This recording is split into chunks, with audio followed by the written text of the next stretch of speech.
for two. Kickers are extra, I give them the boot. Ooh, going for two. Sit back, relax while I grab me a brew. Ooh, now I'm reclining while putting my time and I'm ready to go. My spine is aligning and much my lineups, my bank account grow.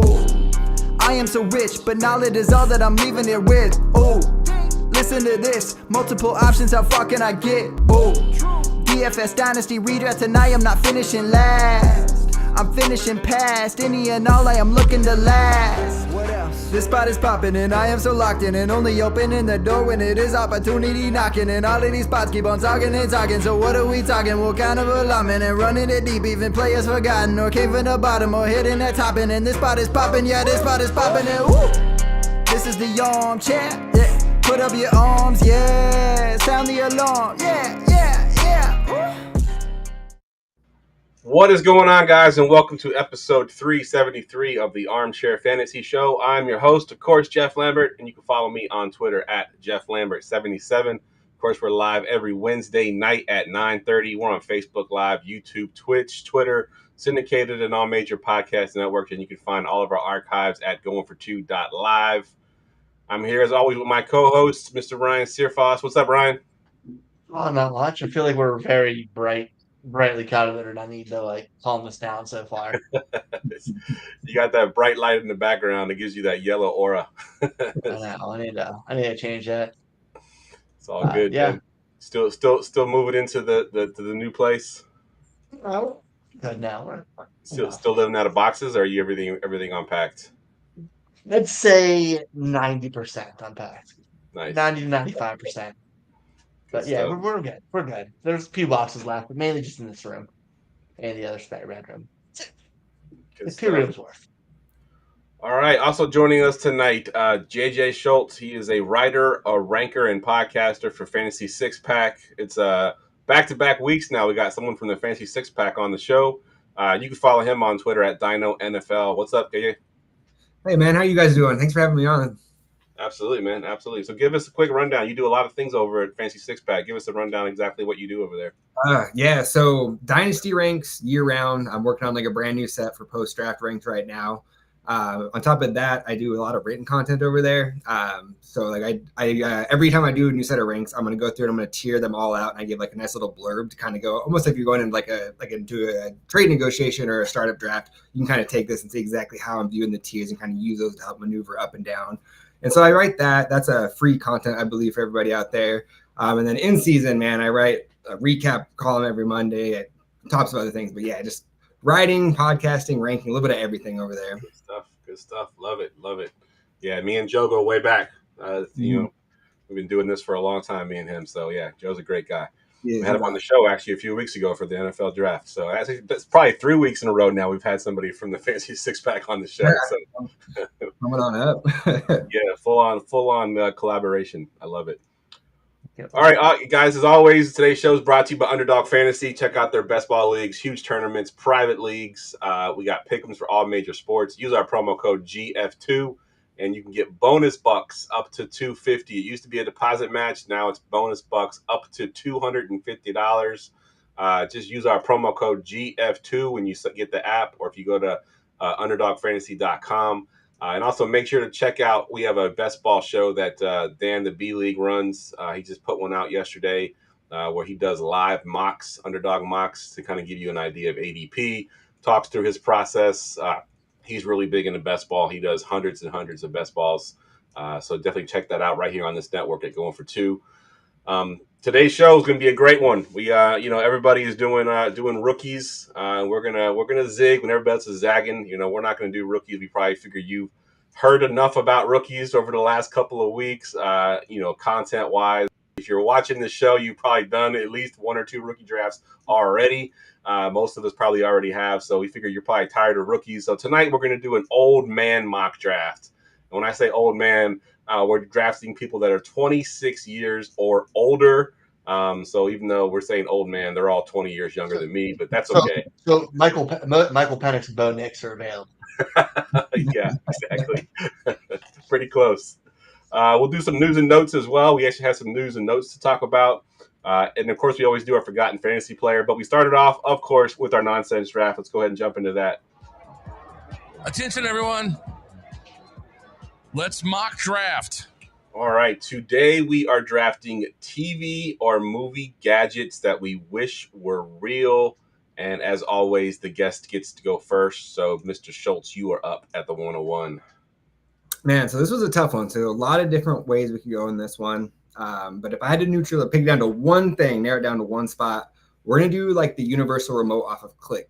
Just the ability to pause, rewind, go back and undo any mistake. That trade didn't work out. Let's just back that up 3 more weeks ago. We'll undo that real quick. Lots of practical uses for it. So I'll take that 101, the remote off Click. That's a that was going to be my 101 as well. That was a really good one there. All right, so I got the 102, so you sniped me on my 101. I'm going to go, anybody who's watched this show, sometimes I can get a little nerdy with it. I'm going to get nerdy with this one. I'm going to go with something from Star Trek. I don't know if y'all have ever seen the holodeck, where they can basically go in and simulate, actual reality, and, they can be anywhere, anytime, whenever they want, and do all kinds of crazy stuff. So I'm taking the holodeck from Star Trek. I'm going to put it in my basement and just whenever I'm bored, play real life video games. So that's my choice there at the 102. Ryan, you got the 103. I would absolutely not use this for evil or terrible things. The neuralizer from Men in Black that made you lose memories and everything. I would not walk into a bank and take money and neuralize people so they don't remember. I would not. But I would have some fun with it. Or I'd do that. But whatever. Yeah, that was on my list as well. Definitely a very cool gadget to have. That not to do anything uncouth. Not do anything bad. Yeah, exactly. We're all about the good stuff here for sure. All right, JJ, back to you with the 201. All right, so this next one here, this one I think it wouldn't have as many practical uses in everyday life, but I think it would be awesome to have is the batarangs off Batman. Be able to like whip those out, steal stuff from people, bring it back to you, or just take people out if they need to. If the remote doesn't work, Yeah, give me the batarang, man. Batarang's pretty cool. Yeah, that was on my list. I don't know why, but we only do 9 picks, and I usually have like 15 items on my list to choose from. So that was also on my list as well. So great choice. All right, I'm up at the 202 and still have a ton of things on here. I'm gonna go with Jarvis from Iron Man or Avengers, whatever one. I'm taking just the whole thing. He could do it all. I'm taking Jarvis. I don't know if that's necessarily a gadget, but we're gonna stretch it a little bit there and say that it is a gadget, and I'm taking Jarvis for my house and anywhere else I want him. You got Alexa. He's like 1% of that. Yeah, yeah. Alexa cannot do the things that Jarvis would do. That's for sure. She can even listen to me turn the lights on. Yeah, exactly. Yeah, I try to use her to set alarms sometimes, and she can't even understand me. So, yeah, I'll take Jarvis over Alexa every day. All right, Ryan, 203. I mean, I'm sticking with the Avengers theme, but I'm going for Ultimate Power and the Infinity Gauntlet. Is that considered a gadget? It was on my list, so I think we'll allow it. I mean, it's a gadget to Thanos. Yeah, I guess so. Yeah, that one trumps everything, really, right? Because you can do anything with that. So yeah, that's a good one. That's a steal there at the 203. Like that one. That's a good one. All right, back to you with the 301. 301 here. So I definitely don't want to leave the strap without some sort of time machine, but I don't want to have to set up like a whole machine and do a bunch of dials. So I want the portal gun off Rick and Morty, so I can just shoot out a little portal. That's a great one. That combined with my Click remote, man, that's like beautiful combination right there. Yeah. That is a great pull. Yeah, for sure. I didn't even think about that. Awesome pull. All right, I am up with my last pick here, and so I already have Jarvis. I have my holodeck. I'm gonna take like a little bit of a corny one here to finish things off, and you can't have a gadget without talking about Inspector Gadget. And I want that helicopter hat. I want to be able to just fly around with the helicopter hat like Inspector Gadget does. Not crash as often as he did. Hopefully it works a lot better than it did in the cartoon, but I'll take the Inspector Gadget hat for my last pick here at the 302. All right, Ryan, round us out here. What you got? I was going with something fun too on this one. Everything else was kind of like crazy. You can go with the hoverboard from Back to the Future. I'm going to bust my ass on it, but you know what? I'm going to really enjoy myself doing it. Yes, that was on my list as well for sure. And if you any kid that grew up watching that show, that's what you wanted. They came out with the hoverboard, but it's not the same. It's not the same. The little whatever it is that they had that they call a hoverboard, it isn't the same as the movie for sure. Oh, those are stupid. Yeah. Yeah. All right, that wraps up the nonsense draft. Let's get into some real football stuff now. News and notes from around the league. Los wants to know, are the Dragon Balls from Dragon Ball Z a gadget? We're calling those a gadget. I mean, if the Infinity Gauntlet is kind of a gadget. Yeah, it's true. And Jamie's this is the lightsaber a gadget. And I thought about the lightsaber, and I was going to put it on my list, but I've drafted the lightsaber before. I was shocked you didn't too, actually. Yeah, I try to be a little different, but yeah, lightsaber would definitely be on my list for sure as a gadget. Diversify your assets a little bit. Yeah. I don't know how to use it other than like an oversized pocket knife. Yeah, it's basically show and tell. I can't roll. Yeah. I'd be waiting to work for somebody. I'd just be like praying for somebody to need a package that needs opened for me to cut the tape and then ruin whatever's in it. Got it. All right, news and notes. We got a couple of things to talk about. Nothing major. First one up, we got Najee Harris. Pittsburgh obviously declines his option, his fifth-year option, which makes him a free agent next year. I'm gonna go to you first, JJ. Talk about this as far as from dynasty perspective. Like, are you worried about him potentially moving to a team that may not use him as much as he's been used in Pittsburgh, or what are your thoughts just in general with this option being denied? Oh man, can I answer this question after we see how Arthur Smith uses him this year? Because that could be a big swing on that one right there. But in general, I mean, I'm not too surprised. Like, I mean, I'm not surprised they don't want to pay that much for a running back on his fifth year, especially one that's barely average. I don't even think he's averaged over 4 yards a carry. If he did last year, it was barely. The years before that, I think it was like 3.8 and 3.9. So as far as dynasty goes, I mean, I feel like this is kind of the new course for 90% of the running backs. They're going to come in, you're going to burn him to the ground 3-4 years, and then maybe you get, kind of the Kamara, Aaron Jones type twilight years as they age out. But some of them, they may just be kind of done after that one contract. I think that's just kind of the new NFL, at least in terms of fantasy value. Yeah, I agree. I think it's a little weird in the sense that they drafted him in the first round with that intention to do the fifth year and then to not pick it up. But, he hasn't exactly been what they drafted. He hasn't been terrible, but he hasn't been what they drafted for sure, not for a first-round pick. What are your thoughts? Like they didn't expect Jaylen Warren to break out like that either. That could have. I think that's probably a big part of it. Mm-hmm. Agreed. What are they saying in Pittsburgh, Ryan, about this declined fifth year? Dude, what I saw the Pittsburgh people saying yesterday just makes me never want to listen to the media again. They're going to trade him for CeeDee Lamb plus picks. And the first I was just like, well, I'm a Cowboys fan. Like, I'm delusional. I'm a Cowboys fan, but like that was next level. Did you see it too? Yeah. Oh yeah. Yeah, it's insane. No, the fans don't really like Najee, but they think that he's worth a lot in trade value. I think they want Warren. No one's gonna be surprised. He's gonna walk. Yeah. You know what? He could go somewhere and doesn't need that workload with a real offensive line because his whole career he's had terrible lines. Yeah, absolutely. All right, let's talk about a receiver, a little bit older receiver, talking about old man drafts. But Mr. Odell Beckham signs with the Dolphins, Ryan. Does this mean anything for fantasy at this point? Is this guy just he's just a journeyman at this point, just chasing rings? I think we're at that. He's the best ball chasing touchdowns. Like, he said like 3 years straight of 450 yards or something crazy like that now. And it might go a little bit up, but it's not something I'm going to waste a draft pick on. Mm-hmm. He's the third fiddle there. Like, he's not going to out-touch Hill or Waddle. Let's be real. And they want to run the ball, too, so you got two good running backs that are also going to need touches. So, yeah, I agree with you. I'm going to go with this Brandon Ayuk note here for you, JJ. Brandon Ayuk likely staying in the Bay, which after the draft, there was no trade done. We kind of assumed that was going to happen. Yeah. As far as his fantasy value, I mean, we can pretty much assume that it's going to stay what it was over the last couple of years. But as far as dynasty, you consider that maybe next year he's moving on. What do you think his long-term value is? It's tough. I try to avoid making moves, forecasting trades or free agency moves, because there's just so many times where we hear like, oh, they demand a trade, or there's not close to negotiation, they're not close on contract negotiations, and then out of nowhere, boom, they've got an extension, especially for like these high level talents like Brandon Ayuk, who in my opinion is at worst like a top 10 wide receiver in the NFL. I think if he goes to somewhere else where he can be more featured, you're going to see that production go up a little bit more.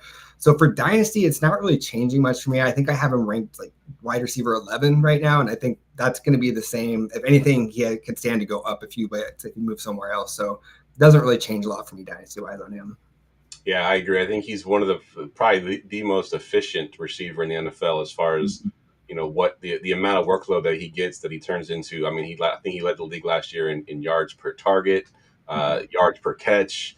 I mean, it was a lot of those advanced metrics that he led the NFL. If he was to go somewhere and somehow maintain that type of efficiency and get 100+ targets every year, he could definitely be in that upper echelon of receivers. But that efficiency, as awesome as it is, there's a big part teams are pressing because of Christian McCaffrey there and the 49ers run offense. Fair point. A lot of it's him, but a lot of it's that system. Sure. Yeah, fair point. You're right. He can go somewhere else and lose that efficiency because, the offense is very efficient. You go to somewhere Najee Harris is the running back who's getting that 3.9 to carry, you're worried way more about the wide receivers than him. Fair point. All right, these last three I'm going to just lump together, and you can just pick which one you want to talk about, JJ. Wan'Dale Robinson should be in the mix for more targets this year. Tyler Boyd signs with the Titans, and Rashee Rice punches a photographer. Pick one of those three to talk about. So we'll just do quick note. Wan'Dale Robinson, yes, would be amazing for a lot of my fantasy teams if that could come true, but we'll see when it gets there. But the big one for Dynasty, man, it's got to be Rashee Rice at this point.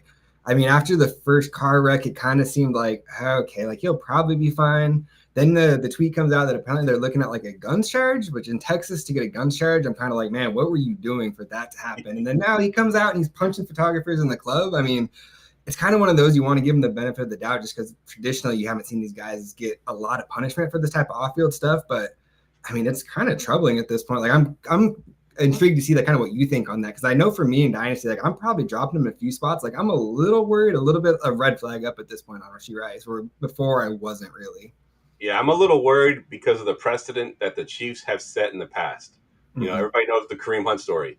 He kicked his girlfriend or whatever it was at the time, and there was no video of that originally, and he was fine. The moment the video came out, that was it. He was gone. So if there's a video of him punching this photographer and it's as bad as what they think it's going to be, it could spell some bad things for Rashee Rice. What about you, Ryan? What are your thoughts on this Rashee Rice thing? Well, if he misses a season, he misses a season. Like Dynasty wise, not to be insensitive to the situation, but it's a super buy low, especially if he's on a competitor. And you toss late round picks at even like a couple of thirds and see what happens. It's worth the upside on something like that. If not, I'm probably going to hold him because you're only going to get low ball offers. Yep. So I think it's a holder buy. Just to go to that Kareem Hunt thing, I mean, Kareem Hunt did get cut and, spent some time away, and then he went to Cleveland and had a pretty good couple of years. So, if you want to buy Rashee Rice, now's the time to do it. He's young. He's not going to get more than a year. Like, and even he's not going to jail. He's not going to go to jail for punching somebody. Like that. Oh, so that seems like high end too, right? Like a full season. Like I even have seeing that. Yeah, no. Yeah, and what's a season in Dynasty? Like for a receiver, we're talking. He's what, 23, 24? Yeah. Yeah, especially for a receiver. Running back last year's a little bit different, but for a receiver, it's not a big a deal. You never know. You could go the other way. Like Martavis Bryant took 1 year off, and then we pretty much never saw him. Never heard from him again. Fair point. So I mean, you could come back like Calvin Ridley, but that's no guarantee. I think the list of receivers or people that miss a year is probably higher that don't come back at that same level than definitely do. I mean, yeah, fair point. No, but it's worth the same dart throw as a young third round rookie pick, which is still a dart throw. Yeah. Oh yeah, I can agree with that for sure. All right, let's get to our old man mock. Attention, everyone. Let's mock draft. All right, if you missed the start of the show when I announced the old man mock, we are drafting players that are 26 years old or older. We're only going to be doing skill positions, so no quarterbacks in this. And we're not team building, so we're just picking whoever you think the best player on the board is at that time. Let me go ahead and pull the draft board up here. Quick question. So you heard no quarterbacks? There's no quarterback. Is this Dynasty? It is Dynasty. The rankings that I have up there is Dynasty. Yes. But we're drafting this for Dynasty, not just Yes. this year. Drafting for Dynasty. Yep. That's the reason I did the age thing, because in redraft it doesn't quite mean as much. Okay. All right. Let me just fire up the mock, and then Ryan, you are on the clock. Yeah. It's Dynasty. I'm taking AJ Brown. He's top 5 receiver right now in Dynasty. He's got a huge contract. He's on a prolific offense. He's a slam dunk for me. Yeah, that's probably the easiest pick. Obviously, the 101 typically is easy pick, but I think AJ Brown is a surefire 26-year-old that's going to be the top of his game for a while. Just signed that huge contract, so it's an easy pick. All right, JJ, you are on the clock, sir. Oh man, so I got 2 guys I'm really looking at here. With that dynasty aspect, though, I will put my money where my mouth is. I'll take Brandon Ayuk here. Nice, it's a great choice. For all the reasons I said before when we were talking about him, I think that there's only more upside to go. Like, there is the risk that he could move on somewhere else and that efficiency creators, but like, I don't know, man. He's just like one of the most crisp route runners I've ever seen in my life. Like, I don't think that would happen. I think he's pretty system proof. So give me Brandon Ayuk here. I love it. All right, so I'm on the board here, and there's a couple different ways I can go here. Tyreek Hill is still sitting there, but he is a little bit up there in age, even though he's still at the top of his game. And then you got guys like Michael Pittman, DK Metcalf. They're still on the board as well. And, of course, Christian McCaffrey sitting there, which maybe 1 or 2 more years of Christian McCaffrey before we start thinking about him fading off.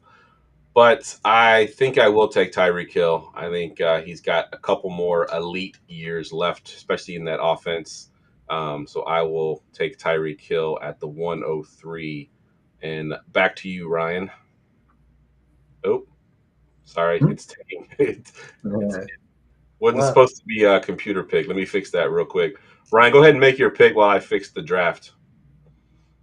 Yeah, I really want to be one of those wide receivers there, but Christian McCaffrey, while he's getting up there in age, he's in a great situation.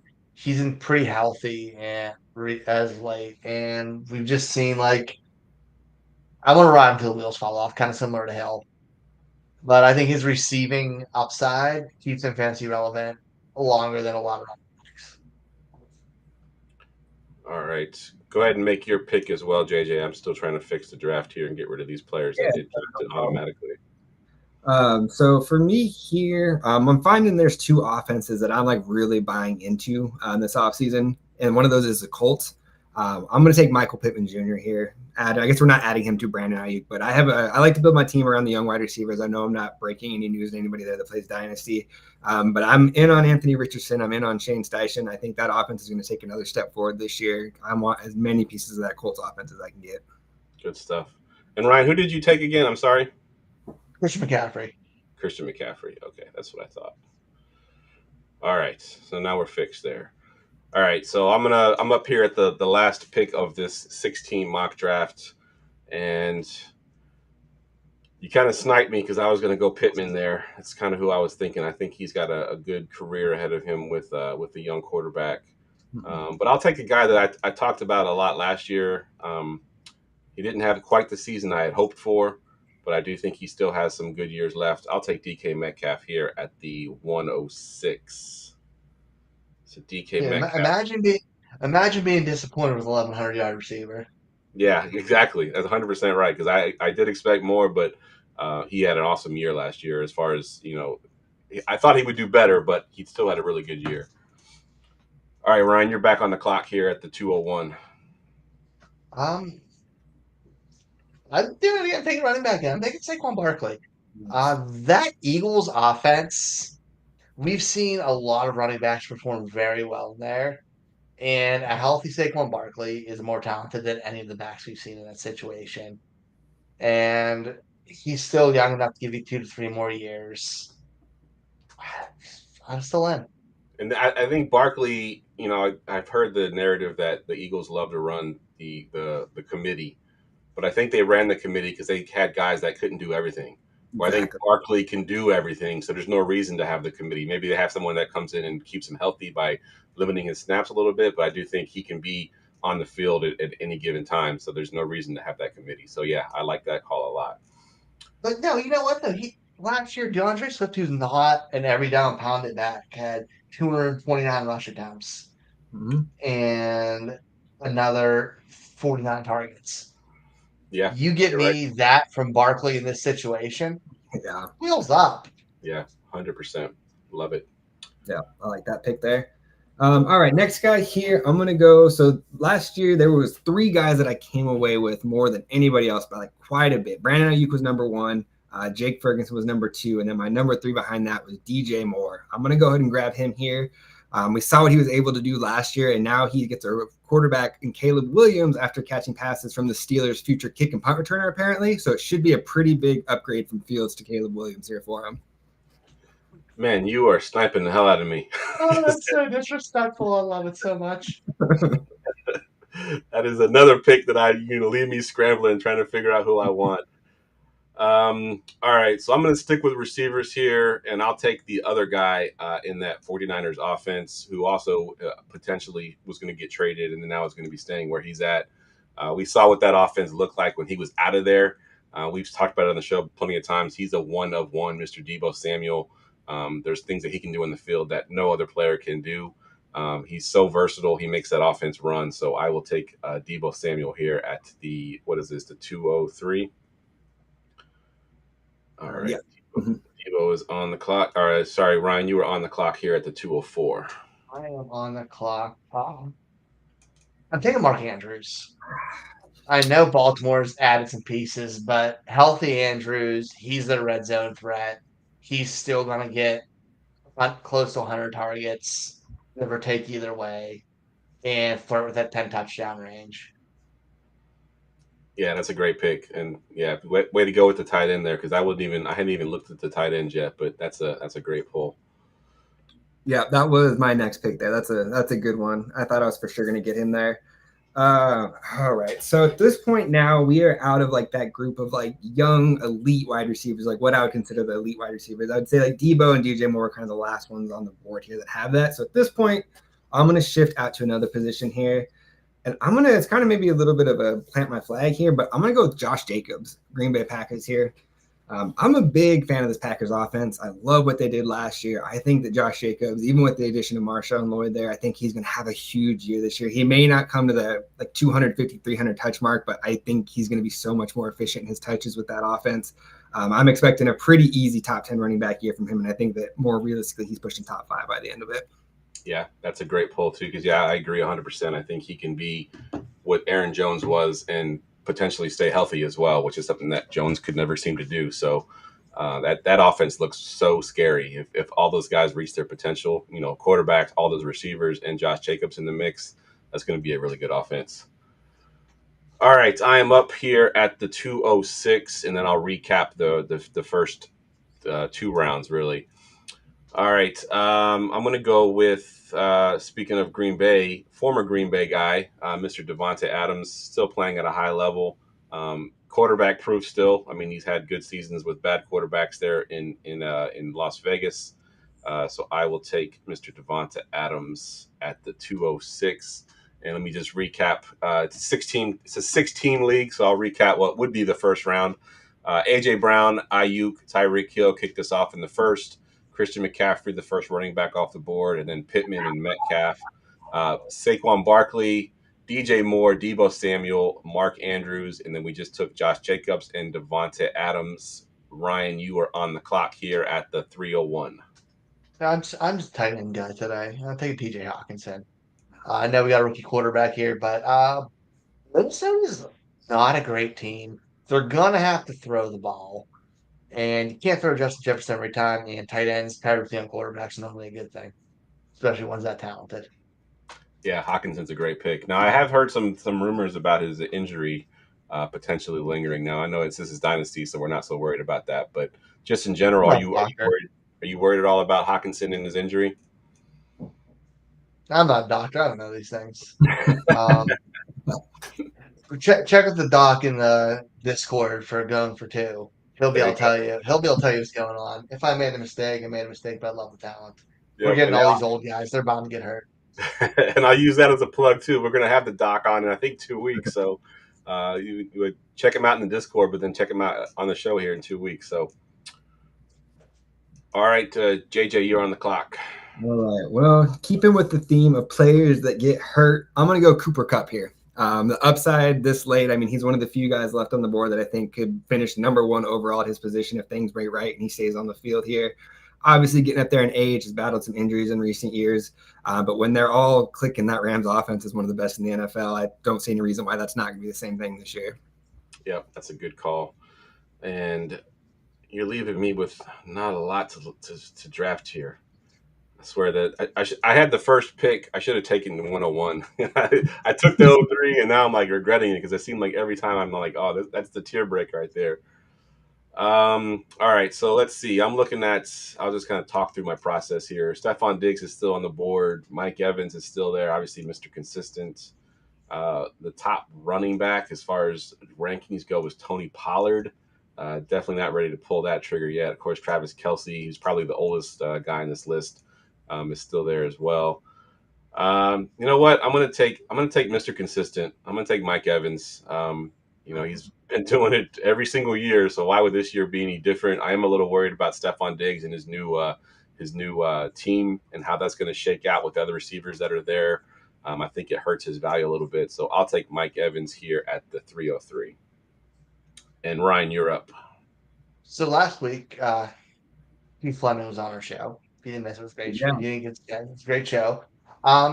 He set out a very interesting fact with the player. This player is now at 4 straight seasons of 75 receptions and over 1,000 yards with 9 different quarterbacks. It's Terry McLaurin. And now Jaden Daniels is probably the most talented guy he's ever had throwing for him. Give me Terry McLaurin, his best season coming up and a lot of upside in the future. That's a really good pick there. I like it. I as soon as you mentioned him, I knew where you were going because that was his player last week. I like it. All right, yeah. JJ, you're back up. That's a good pull down the Terry pick. I like that. I in a real league just traded back from 101 to 102, and I got Terry McLaurin in the mix for moving back 1 spot. So I would love a nice bounce back for him this year. So kind of sticking with my theme on the last pick. Now that we're out of the young and elite, I want the guys that could for sure have the ability to be the number 1 player at their position. We've seen this multiple times. Last year, he dropped all the way down to tight end 2 in a down year. That's Travis Kelce. Similar thing with Cooper Kupp. Just give me the guy that could be the best in the league at his position for fantasy. Yeah, and he signed a contract too, so he's not going anywhere. There was that whole rumor about him potentially retiring. I don't know if you sign him to a contract if he's going to retire, so I like it. All right, I'm up at the 306, and I will just go back to the well. I mentioned him earlier that I'm a little worried about his landing spot with the Houston Texans, but I'm not that worried that I'm going to pass on him at this point, so I will take Stephon Diggs here to round out the 3rd round.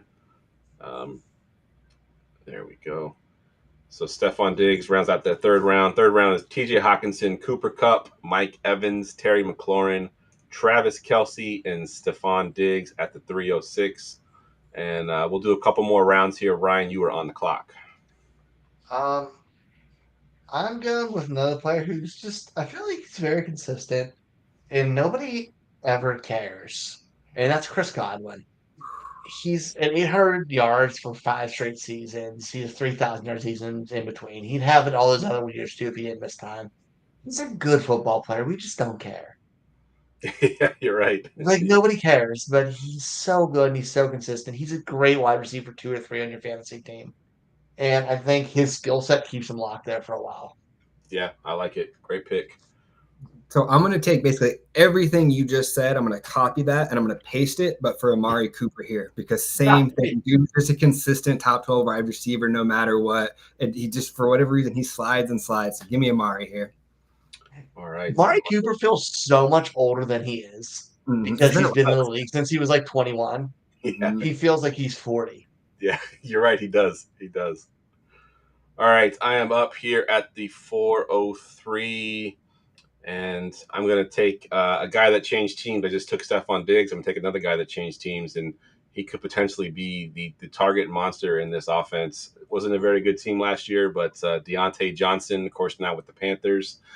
He was a target monster in Pittsburgh. I think he can go to Carolina and be a target monster there. And through the first 6 weeks last year, Adam Thielen was your receiver 3 overall. I think Deontay Johnson, if he can get that kind of volume, can be in that sort of top 12-ish range. So I'll take Johnson here as a pretty good steal in the 4th round. And Ryan, you're back on the clock. I mean, I'm just going for all the Infinity Stones on tight ends. Hey, give me George Kittle. Like, another one. If he's healthy, he's a monster. He could be the tight end 1 at any given time. I love Kittle. He scares me. He scares me so much, but that position's terrible to deal with, and the upside's well worth it. Yeah, that's the thing with Kittle, right? Is he has the ultimate upside. He has that 180-yard catch game with a couple touchdowns thrown in there. Dallas for some reason. Yeah, you're right. And so, yeah, he has that ultimate upside for sure. But then he can go back the next week and catch 2 passes and, not do anything for you. So that's the 49ers offense. The love-hate. Yeah, it's definitely love-hate for sure. All right, JJ, you're up again. All right, so there's a tier of guys that I am considering here at the running back position, but I'm going to assume this is a PPR draft, and we're going to go Alvin Kamara here. Just same thing. We've seen him have those big monster games at this point where there's not that young upside left. I want those guys that have league-winning and week-winning capabilities, and I mean, we saw Kamara put up, 40 catches in like the first 3 or 4 games that he was back last year, something stupid like that. Give me him there. Should be a little bit of an upgraded offense this year. Give me Kamara. Yeah, I think was it his very first game back? He had like 13 catches or something ridiculous like that. Yeah, he's definitely one of those running backs too that hasn't had the wear and tear because he doesn't get the grind out kind of yards. He's usually out there catching most of his passes. That's how he earns his money. So he may not fade away as fast as some other young running backs have. All right, I am back up on the clock, and I don't think I've drafted a running back yet. So I'm going to take another guy that changed teams this past offseason, and hopefully I'm sniping Ryan at this point because I'm taking Derrick Henry. You definitely are. Ryan, the Ravens fan, I just sniped him with this Derrick Henry pick. I forgot about him. Yeah, I mean, Derrick Henry is one of those guys. We talked about Alvin Kamara potentially being one of those guys that won't fade away, as most running backs do. And Derrick Henry, obviously, when you're as big and as strong as Derrick Henry is, he bucks the trend. I think he's over 30 now, and he's still putting up monster numbers. He had a down year last year and still had a pretty good season. Actually helped me win my championship last year. So I love me some Derrick Henry. That zone read with him and a slim down Lamar is going to be crazy. It's gonna be beautiful. All right, Ryan, you're up at the 501. Are we at least I'm at least getting 2 more picks, right? Because I have one pick. I want to just talk about the players. Yeah, we'll go through six rounds. We'll do this round and then one more, and then we'll call it. Okay. I'm taking Hollywood Brown right now. Another just kind of injury bug thing, but him with the best deep ball passer in the league. I know they got Worthy now. I know Rashee Rice, he misses time. Kelsey's still there, but he is a proven elite deep threat. He can do a little bit more. Hollywood Brown on the field is dangerous in Kansas City.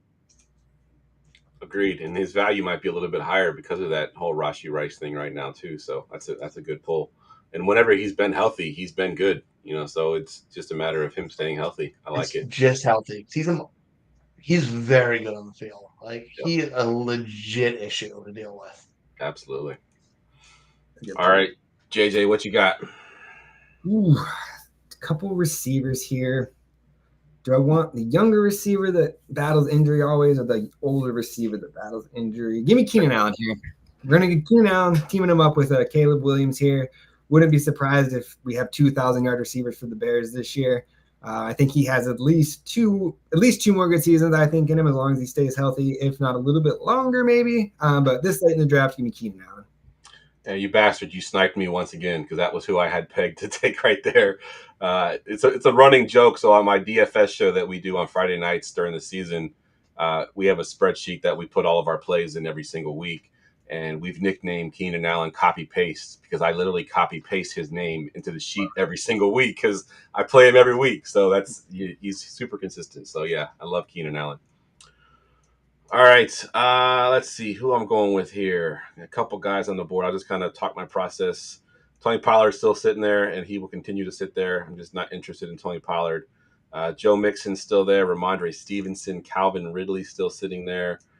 I'm going to take the guy we talked about earlier that they got his 5th year declined. But we talked about he hasn't had a good offensive line.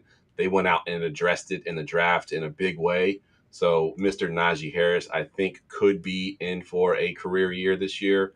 So he's playing a little bit more motivated now because he will be a free agent next year. So it's a quote-unquote contract year that we like to talk about.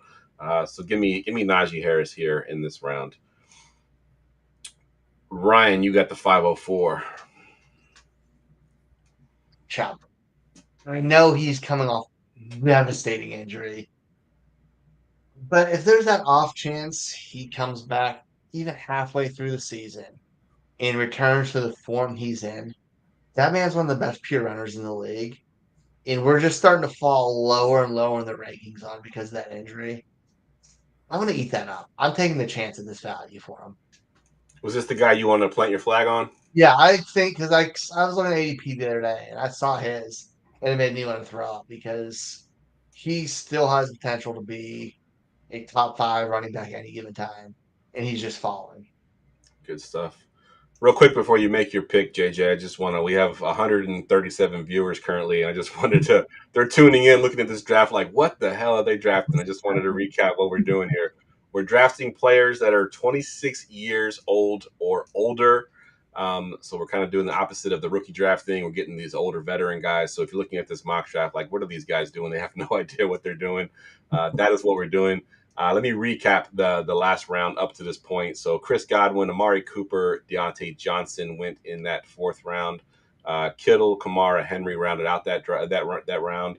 Then we went Marquise Brown, Keenan Allen, Najee Harris. Ryan just took Nick Chubb, and you were on the clock, JJ.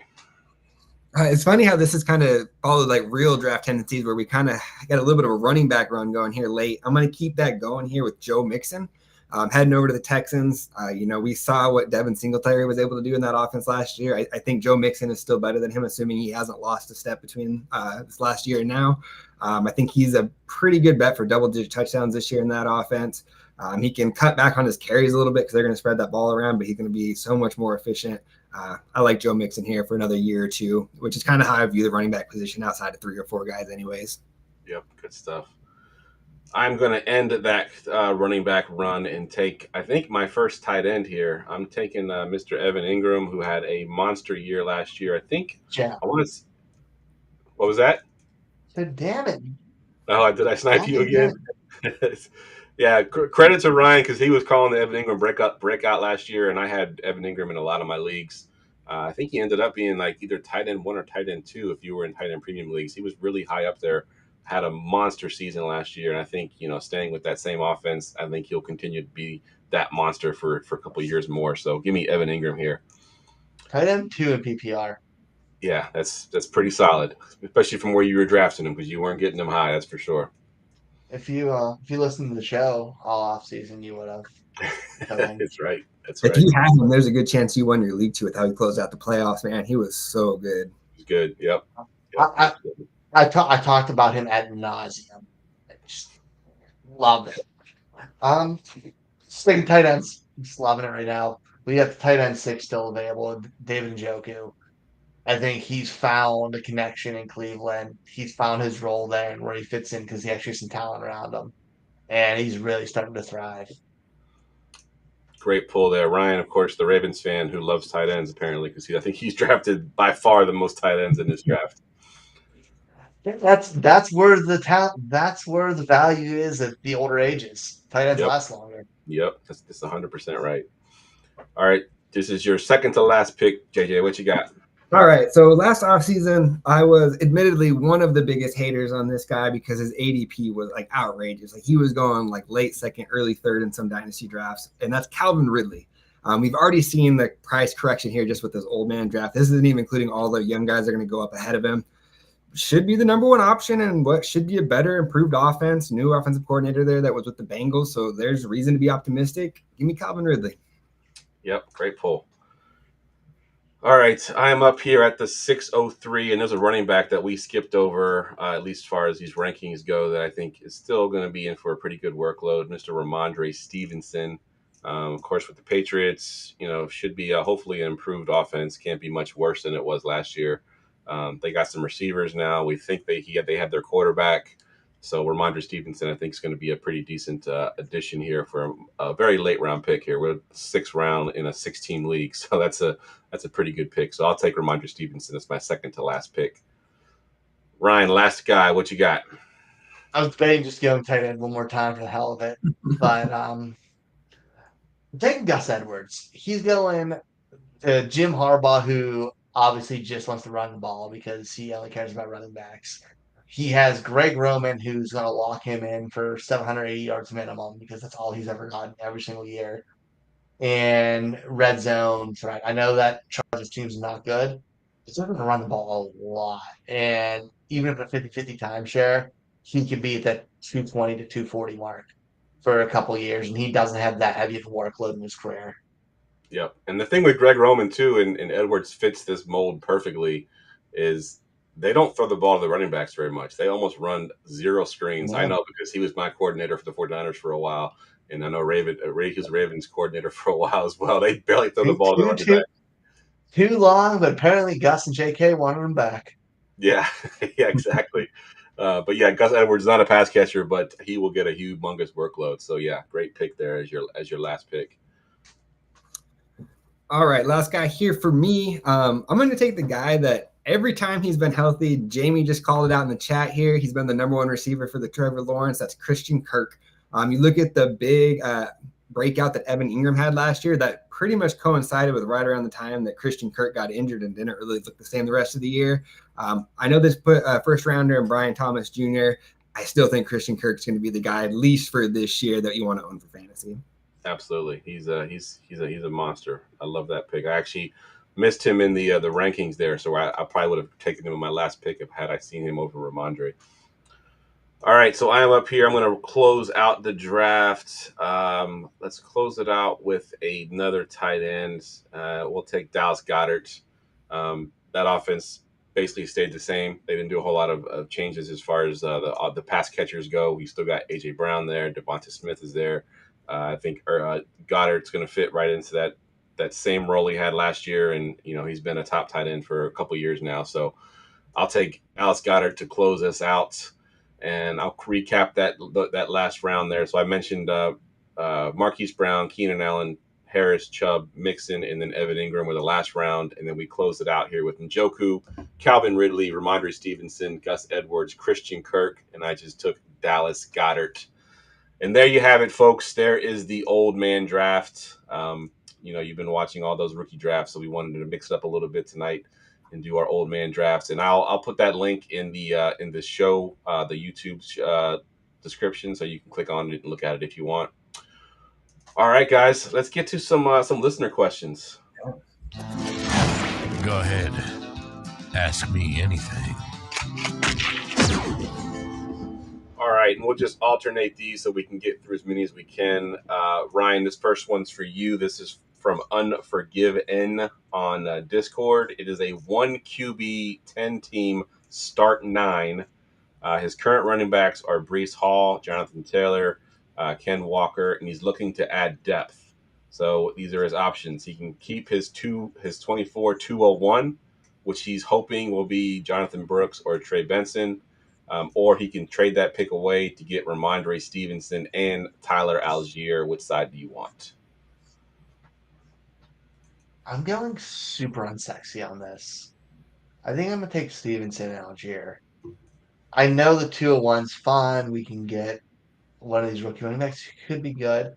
And I think Benson's situation is very good. I think Brooks is decent. But Ramondre Stevenson, we have a new offense. He's going to get the ball. I think they're going to dump off to the running backs a good bit to protect Drake May. And then Algier is a premium backup, handcuff back. So I'm going to go with that. I just don't know. At 201, I may not draft a running back there, and I think you can live without drafting another running back there. Depending on who's there, I'd probably still take a wide receiver at that point. But if I needed a running back, I might go with the more proven commodity at this point. Yeah, I think I agree with you. I'll tell you why. Now I know it's a 10-man league, so it's a little bit different, but it is one QB, and those running backs might not be there. And if Jonathan Brooks and Trey Benson are off the board, then the number 3 running back is not anywhere close to Ramondre Stevenson. So I'm taking the more of a sure thing. And it sounds like your agreement there, Schultz. So I would still take the pick, but not for Brooks or Benson there. I'd have one of the receivers that's going to slide in that there. Yeah. But it's close. Mm-hmm. And Jay, you put about Tate McConkey at 201. He went there 201. He's been going early. Yeah. He's been going first round of Superflex. So I've done 2 Superflex rookie drafts, and for what it's worth, Brooks has been gone by pick 11 or 10 in both of them. Yep. So he wasn't even there for 201. And that's a super league. Agreed. All right, this one's for you, JJ. This is a very simpler one. Devon A-Chain, this is from Wayne Brady on Discord. Devon A-Chain or Saquon Barkley, half-point PPR. We have nothing else. I'm assuming it's a dynasty league. But which of these 2 guys do you prefer? First off, Wayne Brady, big fan of your work. Secondly, I'm going to take Saquon here. Even if it's dynasty, I think that the 1 to 2 year window of Saquon is going to be so much not better, because I think A-Chain's going to have those weeks where he legitimately wins your week for you. But I do think the addition of Jalen right there is going to kind of dampen those touches a little bit. Give me Saquon here, assuming we're not deep in a rebuild. Right, 100%. All right, Ryan, this next one's for you. This one is Josh Allen for the 101 and the 102. And he gave us some context here. Contending team considering taking 2 QB since I have nothing behind Allen, or I can go Williams and Harrison, giving up another receiver to get a QB2. What do you think? Well, what are your thoughts here? Josh Allen for the 101 and the 102. Oh, God. I think I'm taking the 101 and 102. And I know it's crazy, and Josh Allen's awesome, but Josh Allen's also awesome. Weapons around him right now. And we got Caleb Williams coming in one of the best situations I've ever seen. And Marvin Harrison is an absolute elite talent. I think he's a top 5 dynasty wide receiver right off the bat. It's real. I'm saying it because he is such a proven commodity and could be the QB1 at any time. But Caleb Williams can jump in and be a top 7 QB year 1. Marvin Harrison, the same thing, is in perfect shape to get 150, 160 targets in Arizona, because that's what Kyler Murray does, feeds his guy. Give me the 2 talent on that. All right. I'm curious your thoughts on this one. This is a good one, JJ. Oh, man, that is tough. Seeing the word contending team and then Josh Allen makes it hard to move off of that pick. There's Allen's like one of like 5 or 6 players that I've said in Superflex leagues, especially, it's like almost impossible to trade because the offer's so got to be lopsided on the other side that it doesn't make sense. But 101 and 102, I mean, that's kind of that offer.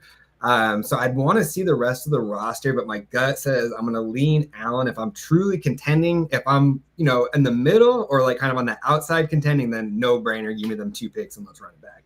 Yeah. He says he has nothing behind Allen. I'm curious to what that nothing actually is. Like, is that nothing a serviceable quarterback, or is it really truly nothing? Is nothing Baker, or like is it like Ryan Tannehill? Right, exactly. And if you're in Superflex and you don't have another quarterback behind Allen, are you really contending?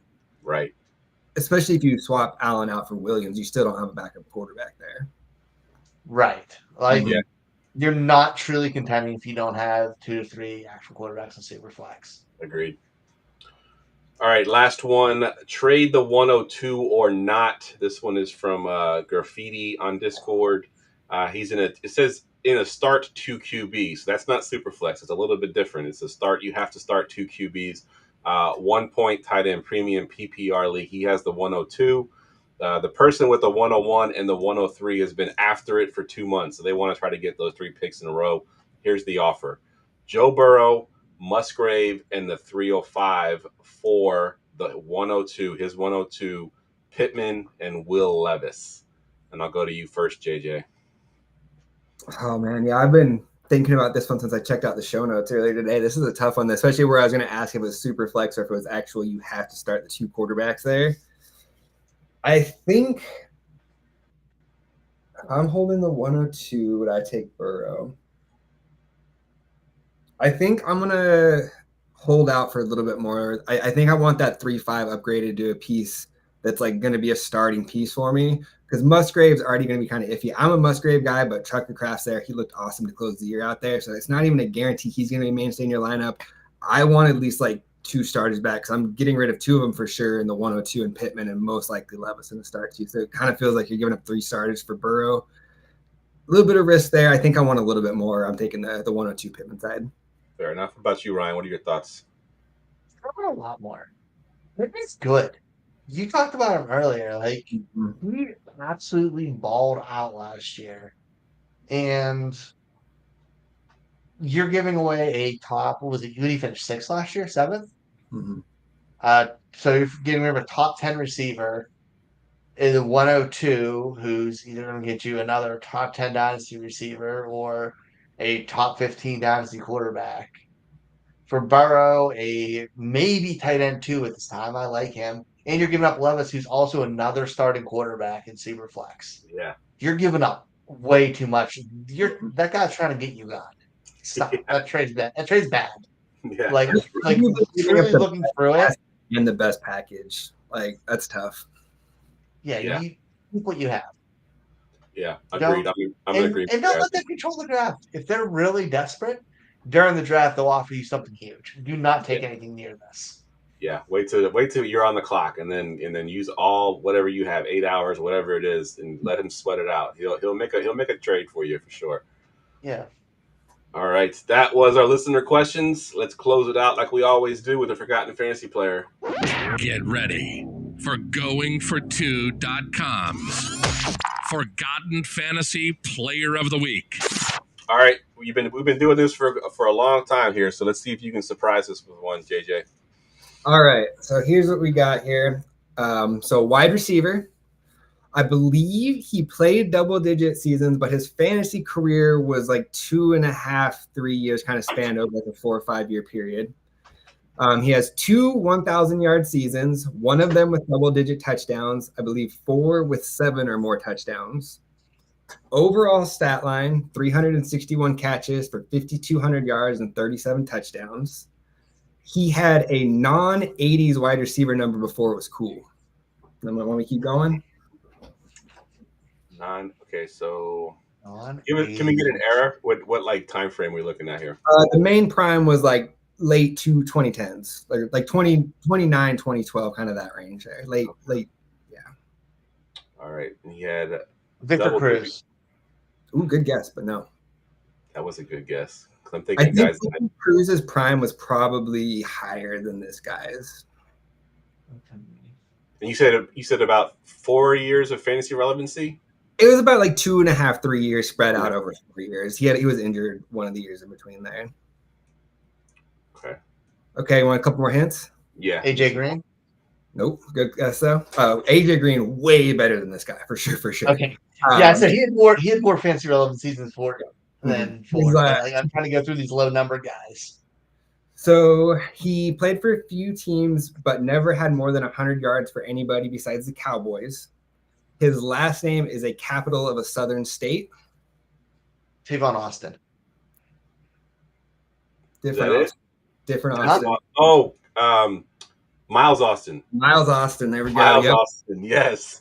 I should have known. He's a Cowboys fan. I was trying to hold that one until the last. I thought that might give it away. Yeah. Was Tavon Austin in Dallas at 1.2, or am I losing it? He was, yeah. He was. Okay. He was very briefly. He was there. Yep. Yeah, definitely not 5,237 touchdowns worth. Yeah, he's had some like spurts, like 5 or 6 games here and there, but he's never been a consistent guy. But yeah, I remember Miles Austin. Yeah, vividly remember him. Actually, I won a championship with him in one of my leagues. So yeah, for sure. Good pull for like a more recent one. I like that one. That was good. Yeah, that was good. I don't think we've had Miles Austin yet. That's a good pull. Good stuff, man. Glad. All right, man. Well, that wraps the show up. I want to thank you once again for coming on, man. I had a lot of fun doing this. Give us, my listeners, one more time your Twitter handle and plug anything you're working on or what you're doing over at Fancy Six Pack.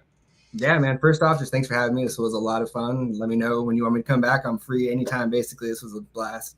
As far as what I'm doing over at Fantasy Six Pack, like I mentioned earlier, got a new set of Dynasty ranks that I'm hoping to have finished up before the weekend here. And then following that up, we'll have a tier blog article after that. Working on a few other things, kind of putting little touches on a trade calculator we're working on. So got a few other projects like that. And then we're going to kind of start writing like our draft series articles to get everybody ready for Dynasty startup season. So make sure you follow me at Twitter, Dino NFL, and basically everything I do there, I tweet it out there. And then I also started doing a little bit of writing for Dynasty Football Factory as well, too. So I've been doing just like a little bit of writing there on the side. So follow me there. You know, most have been writing like draft scouting reports for them right now. But yeah, follow me on Twitter, and everything I do, I'll send it out through there. Awesome. Good stuff, man. Ryan, what you got going on? Yeah, same old. Find me on Twitter, Foss534. Find me here Wednesdays. Find me over the Rookie Big Board. We have a Dynasty Big Board podcast. Come out Wednesday mornings. Good stuff. As always, guys, you can follow me on Twitter at Geoff Lambert77. We are, of course, entering the Scott Fishbowl era of the year. Check out the Discord. We're going to have tons of stuff going on there. I think last year we ran literally thousands of mock drafts. So if you're in the Scott Fishbowl, make sure you get into that Discord. It's all free. We had ADP that we created from all those mock drafts. We're mock drafting now. We don't even have the scoring yet. That's how heavy we are into it. We got a little over 100 members already. I think last year we got up to about 800 members total from Scott Fishbowl. So get in there. If you're in the Scott Fishbowl, come find us. You can get the link in my Discord bio. And that's a wrap, guys. For JJ, for Ryan, I'm Geoff, and we will see y'all next week.